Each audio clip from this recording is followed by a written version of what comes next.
Um, yeah, we can. Hi, my name's Ray Harwood at Bigfoot Quest magazine blog, and I'm here with Thomas Sewid. And Thomas is a tribesman from the Northwest Vancouver Island in British Columbia, and he's an expert tracker, fisherman, hunter, bushman, one of the most knowledgeable people on Sasquatch uh, of the Northwest in the entire Bigfoot community. And I'm going to let him introduce himself and give some background, and then we'll go from there. Hi, my name's Tom Sewid. My language, Kwakwaka'wakw. Greetings. I'm a member of the Kwakwaka'wakw First Nation or Indian tribe from northern Vancouver Island, British Columbia, Canada, where I was born and raised. My father, of course, was full-blooded Kwakwaka'wakw. My mother is a full-blooded Cree Indian from the Central Plains of Canada, Saskatchewan. But growing up in northern Vancouver Island in the community of Alert Bay on Cormorant Island. It's a community that to this day has the highest concentration of wood carvings of Sasquatch, what we call chonahwa in our language, the wild ones of the woods. And the chonahwa is our highest ranked crest. So when chiefs pass, 3 years or more afterwards, the family will hold a ceremonial or memorial potlatch, a big celebration in honor of that past chieftain. And the next heir to the throne, be it his oldest son or someone who's been appointed, will conduct this potlatch. And at the end of it, they'll put a Sasquatch Chonahua mask on his face. And it means he's basically been touched by the Chonahua, the Sasquatch, and that he is recognized now as the heir to the throne, the new chieftain.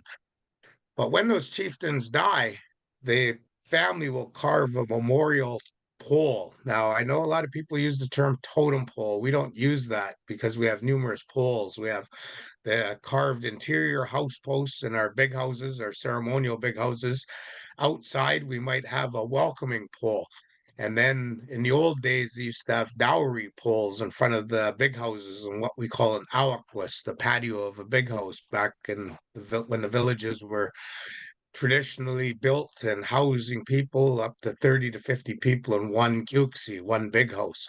But also on the Alaquas in front of those big houses and our graveyards nowadays, and even in the front yards of some people's houses, are these massive carved poles called memorial poles in honor of a chief who once led them. And on quite a few of them, especially in Alert Bay, you'll notice Chonahua at the bottom with outstretched arms, puckered up lips, sleepy looking eyes, big breasts, and that's representing the highest ranked crest called Chonahua of that family. And telling you that that chief in life was very wealthy because his family could acquire the Chonahua crest. And by displaying it, it's kind of like having a Rolex or a Mercedes Benz or a mansion. You're proclaiming your wealth. And that's how tight the Chonahua is to my people. Of all the native tribes I've interacted with in my lifetime, from the Northwest Territories in Canada right down to southern United States and everything in between, I've found that of all the Indian tribes in North America, what I call Sasquatch Island, because every Indian tribe has a story about Sasquatch as well as non-Indians. So I refer to North America as Sasquatch Island. I find that the Kwakwaka'wakw tribe, my tribe, has the greatest tie to the Sasquatch. All those carvings, you go to a ceremony called potlatch and you see the masks and the regalia, which, another term for an outfit, all covered in fur and sometimes wooden designs of ovoids and V forms on there. If you go to my Facebook group, Sasquatch Island, you'll see pictures of my regalia. And I also share other pictures from other family potlatches that my family's had. But the Jonahua to us, and you can see a good rendition here on my coffee cup, one of my designs. The Jonahua is, I guess you say, very sacred to my people. So one of the things I advocate as a person that's part of our Sasquatch enthusiast investigator community is never think of hunting a Sasquatch, never disrespecting them by trying to go hunt them and shoot them and kill them. It's totally wrong. And, it's just go out and hopefully interact with them and get a video, a picture, a audio recording, plaster cast, maybe a hair sample. But, don't think of killing them. And these shows that are on television, I really just makes my head shake, these people that want to go out and kill a Sasquatch. So I don't advocate that. And most North American Indian tribes, actually all of them, they advocate the same thing. Please respect the Sasquatches and don't harm them. So I was born into a commercial fishing family, mainly for salmon and herring. And then I would, 10 years old, start my career as a full-time crewman in the summertime for salmon on my grandfather's boat. And after school, when I graduated, I would make my choice to be a career fisherman and I would fish other fisheries. But being a commercial fisherman, it got me to all those places throughout Pacific Northwest, British Columbia, going to communities that you can only access by boat or float plane, very isolated. And also sitting there tied up in ports or up in the bars during our weekends and interacting with my fellow fishermen and others. I was always Tommy 10,000 questions. What do you know about Sasquatch? What are your stories? So for a lifetime, and I'm 58 now, I got all these stories back from, as far back as I can remember in the early 1970s to present. I just retired after 48 years being a commercial fisherman.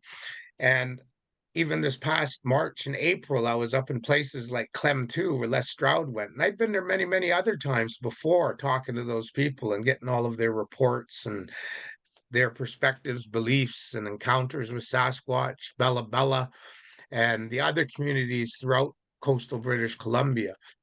So it was very fortunate for me because I got a really diverse array of knowledge and input and insight and encounters on Sasquatch through a lifetime. I was, I guess, 1989, late 80s, being a commercial fisherman. I was all ready to go out fishing one spring for salmon in the summer with my cousin. Well, his father, the chief, called me into the council chambers, the boardroom of our tribe. And when I went to the office and went in the boardroom, he was there and he said, Tommy, you're going into Village Island. We call it Mimkamlis, the village with the rocks and the islands out front.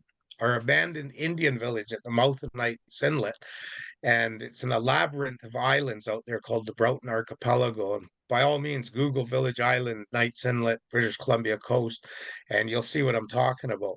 Well, I got ordered to go out there and I got paid. So I made fair money that year. But when I went out there, in an abandoned native village, brought a 26-foot trailer on a landing craft with a backhoe and a bunch of lumber and all my equipment and towing my speedboats. And the backhoe went off the landing craft, scraped the ramp up in this bay called Native Anchorage, which I would later find out in our language, the name of it means the place of the Chunakwa, the Sasquatch. I would put the trailer there, build a 10 by 10 addition, start doing my watchman duties in the abandoned native village through the late spring into the summer and finally was allowed to leave. I think it was in the end of September that year. But while we were out there, we would smell things, hear things. And towards the end of my season there in late September, I was there in the trailer by myself and I could hear howls and whoops and screams coming from an island down channel. And then an answer on another island out in front of where the bay was. And then all of a sudden, a big scream behind the trailer. And I plug in my ears going, la, la, la, I don't hear that. Go to sleep, go to sleep. And I knew it was Sasquatch.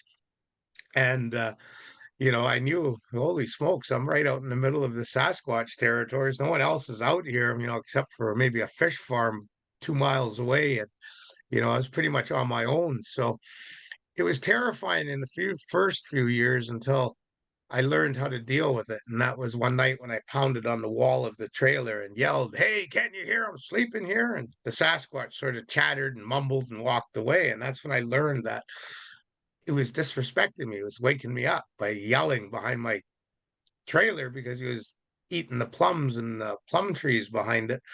But when I vocalized that I was upset with him screaming away at night, he moved off. And that's when I learned that it's all about respecting the Sasquatch.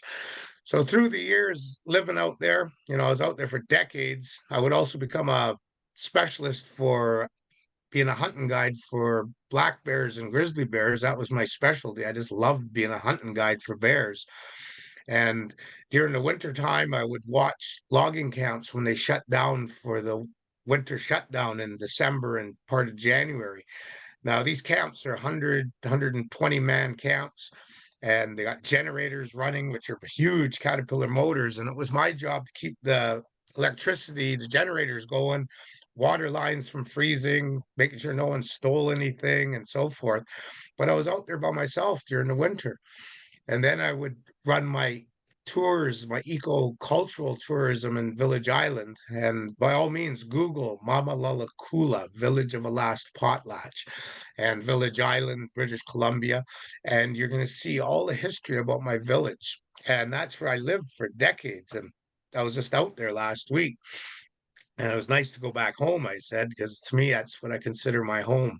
I'm here in Kent, Washington right now with my common law wife, Peggy, and I live here most of the time when I'm not in Canada working, but it's concrete jungle. I miss my bush, and I'll be up there again as much as I can doing investigations. Some are on my own, and others I offer people the chance to come with me, and I charge a few dollars. But now I'm recognized as, I guess one of North America's leading specialists on Sasquatch, Bigfoot, because I bring the Bushman's knowledge I have after decades out there, stuff I've heard commercial fishing, and stuff I've been brought up with as a Kwakwaka'wakw tribe member. And it's unique, the information that I bring. A lot of people ask me, "Oh, do you listen to this podcast or videocast?" And to tell you the truth, I've done over 100 podcasts and videocasts, and I've yet to listen to one yet. So, and others as well. I've got a library of books, and I've always been intrigued by Sasquatch because of Leonard Nimoy in the 1970s with his Unsolved Mysteries show. And I saw the video that Bob Gimlin and Roger Patterson took of Patty, and that's when I was like, wow, I got to learn more about this and when I was reading the books and everything, and I talked to my grandfather and my father, and I realized that Sasquatch was what we call chunahwa. And what I saw in the big houses being danced during the potlatches with chunahwa regalia, masks and the regalia on, and hearing the songs, I put two and two together. I'm like, wow, my tribe has a really lot of knowledge about the chunahwa Sasquatch. So then I began asking more people about it, especially when they're out clam digging in the wintertime, because the clam tides are at night when it's dark and we go ashore and we hear trees being pushed over sometimes, tree breaks, tree knocks, vocalizations, sometimes even our type of shellfish called cockles. It's a type of clam, very tasty, favorite food of the Sasquatch, the Jonahua. Sometimes those will go missing from, right on the beach where you're digging. You'll have them in a sack or a basket, and all of a sudden they're gone. The Sasquatch snuck down and stole it. So that's what my life was all about until about 2015. 2008, Peggy and I got together, and I'd come down here to Kent, Washington to visit. But I was wild because I'd been in bush for so many decades. I could handle maybe a week to 10 days here in Kent, Washington. And I started getting buggy. And she'd noticed me looking out the window at Mount Rainier, Tahoma. It's called the big volcano with all the forest beneath, the hills covered in trees. And she'd go, Tom, go back home. Go back to your bush world, your water world. I'll be here when you get back. Don't worry about that. So I'd leave and I'd come back, a month or two later, spend a few more days, and it got longer and longer and longer until eventually COVID came, or 2015 came, and I had a car accident, so I was healing. So I came down to Kent, Washington. She introduced me to the remote control and all these TV shows, all the Bigfoot shows, and I started watching them, and I'd be arguing away with the TV. What's wrong with you? Nista nutlu mama. I'd be saying, you crazy, no offense, but you crazy white people, what's wrong with you? Tree knocking. The hell do you want to go look for a Sasquatch and tree knock? All you're doing by tree knocking is telling that Sasquatch, like the Sasquatch tell us, stop, turn around, go back where you come from. I don't want you here.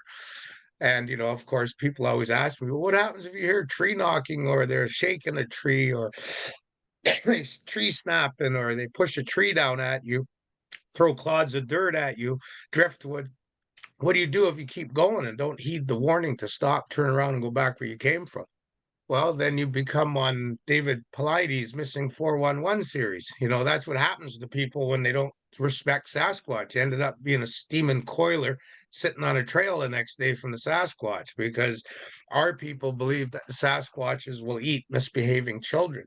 Other tribes believe they're cannibal giants or the cannibals from the mountains, cannibals from the bush, bush giants that eat people. So, everything in the forest, because it's bush code, eventually will get eaten by multiple creatures, be it a wolf pack, a Sasquatch, a cougar, a bear, the worms, the flies, and so forth. Everything gets consumed out in the forest. It's bush code.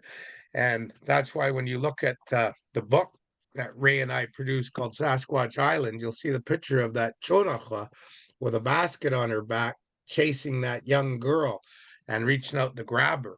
Because our stories speak of the Chonachwa grabbing misbehaving children, rubbing spruce sap from a tree like real sticky pitch into the eyes of the children so they're blind and can't see. And then she throws them in that basket and carries them deep into her forest to an invisible home up a mountain. And that's where she boils them up and eats them. So, you got to take some cred to the stories of the native people. And that's what I bring. And, we've 2015 when I was arguing with the TV and Peggy was like, well, if you could be a whiny Indian or you can affect positive change with dialogue and maybe go on a podcast. I was like, what's a podcast? So she told me. Next day I Googled, and lo and behold, Sasquatch Chronicles, Wes Germer, biggest ratings, all kinds of shows. So I emailed him. He phoned me the next afternoon right where I'm sitting. And I talked to him. And after 10 minutes of talking with me, he goes, Tom, can I just hit the record button and do an interview now? And I'm like, sure, let's go. So we did it. He posted it. A few days later, he phoned me back and he said, everyone wants to hear more of what you bring. So can you do some more episodes? Well, 4 to 6 episodes later, the people that are Sasquatch enthusiasts and listeners of Wes's show realize that this Indian has a lot of new stuff to educate, enthrall, mesmerize, entertain you with pertaining to Sasquatch. So that began my career, and I went to a Facebook group called Sasquatch Island, and it was from a gentleman on Vancouver Island. Didn't know him, Then I met him at a conference in uh, where the heck was that one? That was in Sasquatch Summit down in Quinault Indian Reservation, southwestern Washington. I met Nathan Spence, and he's the guy who has Sasquatch Islands. Got well 50 members. I'm one of them. And then a few months later, I checked Sasquatch Island out and had an icon that says this group is looking for a moderator. So I clicked it and I became the moderator, which I still am. I have over 13,500 members. Please join Sasquatch Island on Facebook and YouTube. I also have a YouTube channel and a website, sasquatchisland.com. But I started bringing what I know, my experiences, my many encounters with Sasquatch, my belief in what they are, and everything else pertaining to Sasquatch that I know about and I speculate about, and things that make me go and then I chatter like a Sasquatch on Sasquatch Island, and that's what it's all about. But a lot of people like it. It's really built my career, and so that Sasquatch is sort of, I guess you could say, my career now because I do art. Behind me, you'll see all these different bowls like this. These are Douglas fir bowls, and I have other wood ones made by the master lathe turner, Bill Luce, who passed last June.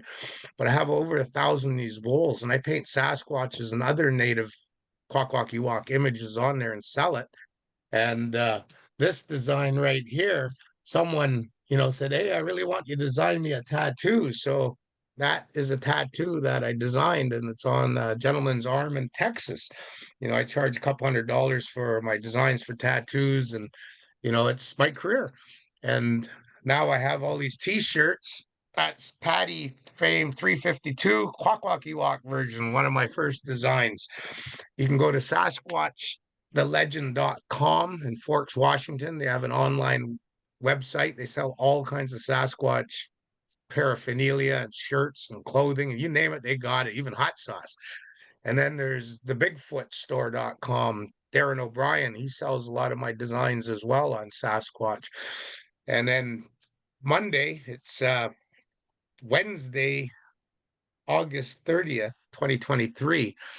But on our coming up Monday on September 4th, Peggy and I are going to be boarding a celebrity cruise line in Seattle and going on the first ever Alaska Bigfoot cruise. Over almost 400 people in 200 sold out cabins on this cruise ship, that everyone's hellbent to go on this Bigfoot cruise with Dr. Jeff Meldrum, David Paulides, Peggy Seaview, my common law wife, and of course myself, Tom Sewid, Sasquatch Island.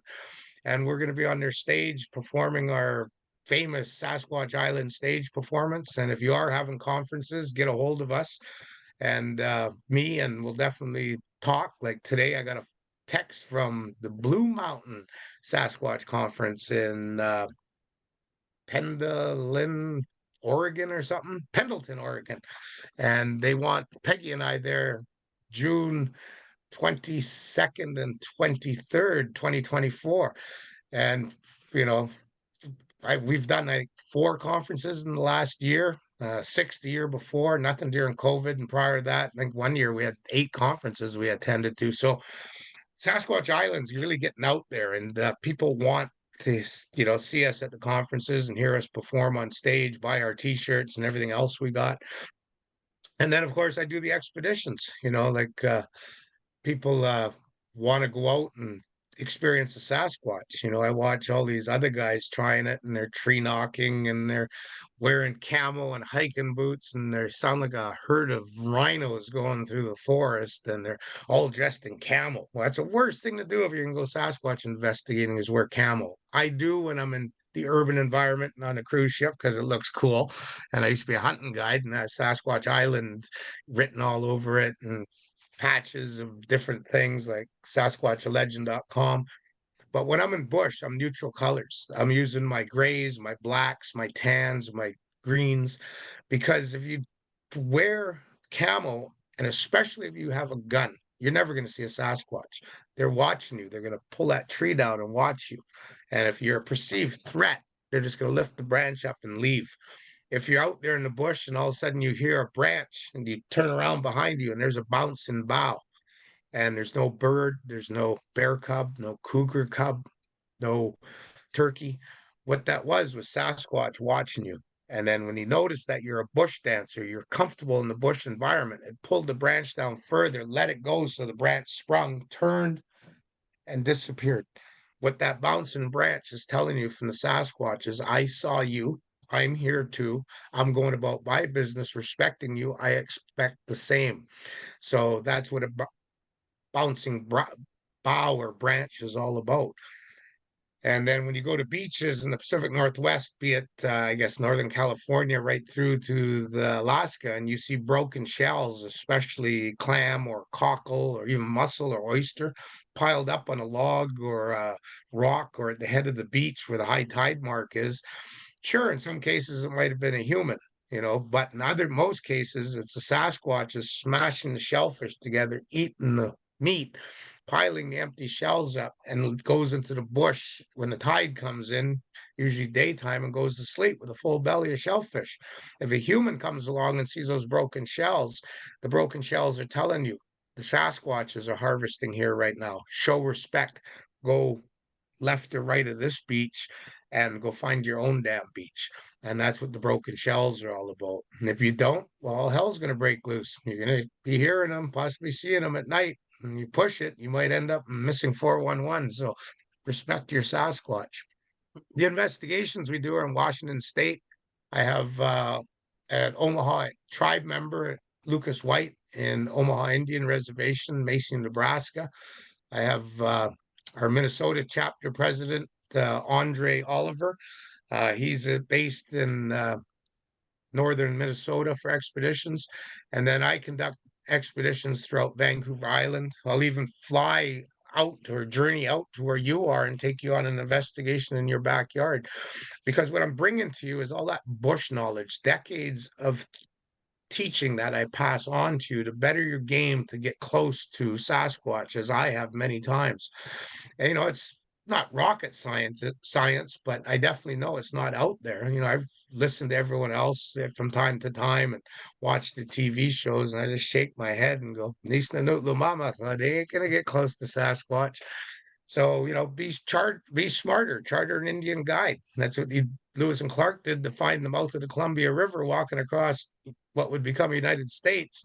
And that's what every explorer did when they came to North America. So why would you not in North America, if you want to get close to a Sasquatch, hire an Indian guide like me or the other ones that are out there? And, it's makes sense. We're the ones that are, some of our native tribes are still to this day interacting with Sasquatches as we've have for thousands of years. And the expeditions we offer, it's not too many Indians offering them, mind you, but the ones that are, you're going to learn so much. And if you want to get that crispy, clear video, picture, audio, you know, come out and investigate with me. I'll be happy to bring you. We just finished an expedition last week. I got home 2 nights ago. We went to Forks, Washington, did boots on the ground with vehicle, and then we journeyed up to Vancouver Island and went to northern Vancouver Island, my homelands, and my cousin Darcy Kuhn, who has ex 54-foot wood salmon seine boat, all the working gears off the deck. We were able to put a tent on there. I took the boys out fishing. They couldn't believe how much fish I guided them on because I was a commercial fisherman all my life. So, like I was telling them, I don't sports fish. I don't fish. I catch. And, they were getting double headers steady. And, we got big lingcod, big halibut, bunch of salmon. That's all we ate while we we're out there. And they just had the time of their life. And then in the morning, one of the guys that was on board at daylight in the fog heard something walk down the beach we're close to and walked into the water, and it sounded like it was doing a breaststroke, whatever it was. And as he's looking in the fog, he saw what he figures was the shoulder and head of a Sasquatch swimming in the fog, paralleling the boat. So, I give it a 50-50 probability that it was a Sasquatch. Other expeditions I've bought doctors and professors from universities out, and they've eye locked a Sasquatch. There's a British guy one time, he's looking with the night vision scope, generation 5 night vision scope that we use, and he's like, "Oh my goodness, I'm looking at a Sasquatch." I thought it was pretty cute. He finally got to see one, but that's what it's all about. And back in 1980, when I was 15, I was doing inflatable boat-based orca whale watching. I was probably the first human to ever do it in Western North America. That same summer, I was doing boat-based grizzly bear tours in places now that have multi-million-dollar resorts like the Kutsumateen up by Alaska border, Knights Inlet, Butte Inlet. And the following year, in 1981, I would participate in the first fiberglass sea kayak adventure to paddle with the whales in Johnson Straits. Now it's a multi-million-dollar industry. So back then, people used to call me crazy because I was doing sea kayak tours and whale watching and bear tours when I wasn't commercial fishing. But then they realized that I was a visionary, there was big money to be made, and I made lots. I built an empire with it. But now when they hear that I'm doing commercial Sasquatch expeditions, they don't call me crazy. They call me a visionary. So that's basically a summary of what Sasquatch Island is. Please do go to Facebook and ask to join. Go to YouTube and subscribe to Sasquatch Island. Definitely slap that bell icon like a disrespectful Sasquatch investigator gets smacked by a rogue Sasquatch, so that you can be notified when new videos are going to be posted. I'll probably post a few in the next couple of days. And of course, with Bigfoot Quest magazine, join their Facebook group with Ray. Ray and I are working together to bring more of what I have to you. We've done the book Sasquatch Island. I got August edition coming out in the next few days, and we're probably going to be doing some video so that we can edit it. We do editing and television production. Hopefully we can get it on TV, but if not, YouTube for sure. And then SasquatchIsland.com, you can get my email on there, and it's still under construction, but there's a little bit of info about our tours and so forth. But the best thing is just go to Sasquatch Island. A lot of my posts, you'll see at the bottom, my email, tom.sewid@gmail.com. Ray's going to put it on the screen during editing here, tom.sewid@gmail.com. Send me an email. Please put your cell number, a good time to call you. I'll phone you, and we'll discuss you coming on an expedition with me or having some of my art produced for you. But Sasquatch Island, we're going to be around for a bit, and we're definitely made and are making a huge impact in our Sasquatch Bigfoot enthusiast community and investigators. I'm even working on a document called Chance Encounters with Sasquatch and Investigating Protocols. So, in other words, it's just everything from the First Nations in Canada's perspectives, some of the Inuit up north, North American Indians, and others. I'm going to be approaching Jeff Meldrum and Cliff Barrickman because they're all good friends of mine, everyone you see on TV. And I'm going to get their input into this document so that we have some guidelines in regards to our encounters and investigating a Sasquatch. But don't forget, Bigfoot Quest magazine. Definitely go to Amazon, start ordering those copies. Ray's doing a bang up job. I'll be helping as I do with editorials. I just did one today. But I thank you very much. When you're out there, be safe in your investigations so you don't end up being a steaming Sasquatch coil on the side of the path somewhere in the forest. And always respect your Sasquatch. I thank you very much. And in my language, Kwakwaka'wakw. Go in peace. Thanks very much, Thomas. That was an excellent presentation, as always.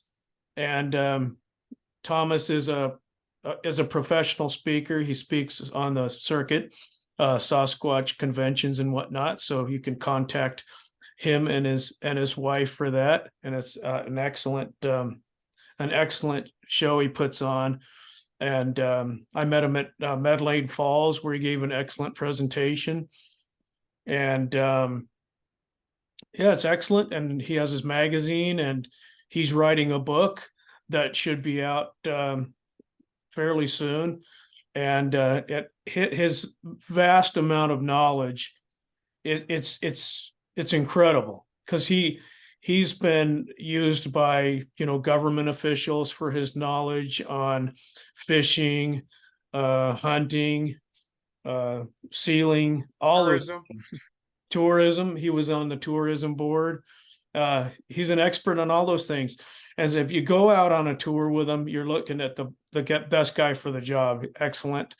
And he knows the ocean, he knows the tides, he knows where Bigfoot will be based on food resources. So when the berries get ripe or a certain area, when the roots are best for the Sasquatch to be eating, when the different fish and shellfish come about, and where Sasquatch is when he's in the high country, when he's the low country. And he's just an expert on those. And it's his knowledge goes in depth. He could speak for an hour or hours on each one of these specific items. And yeah, I've had the fortunate opportunity to discuss a lot with him and talk with him. And he was good friends with John Bendernagel, of course, one of the pioneers. And yeah, so I recommend, in the link below, you can, get all the contacts and everything like that.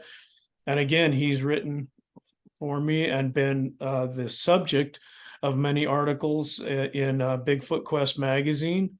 And I will pick his brain here and there to get, his expertise on things. And you're welcome to do that too. If you get on his Facebook page, you can ask him these questions yourself. I had one where I found a boulder that it had pulled from the frozen ground, which is a feat in itself. If you've lived where the ground freezes, a big boulder pulled out, and it was out on a frozen lake. And I thought that was interesting, but that was it. But then Thomas said, well, it was a Sasquatch testing the ice to see if it was, firm enough and thick enough for him to walk across, for him or her or the family. So I'll wrap it up now. And thanks, Thomas. And we'll be making another video real soon. And Thomas and I will co-host most of these, and he'll be out on his boat, and we'll get a bit from that. So thanks for watching.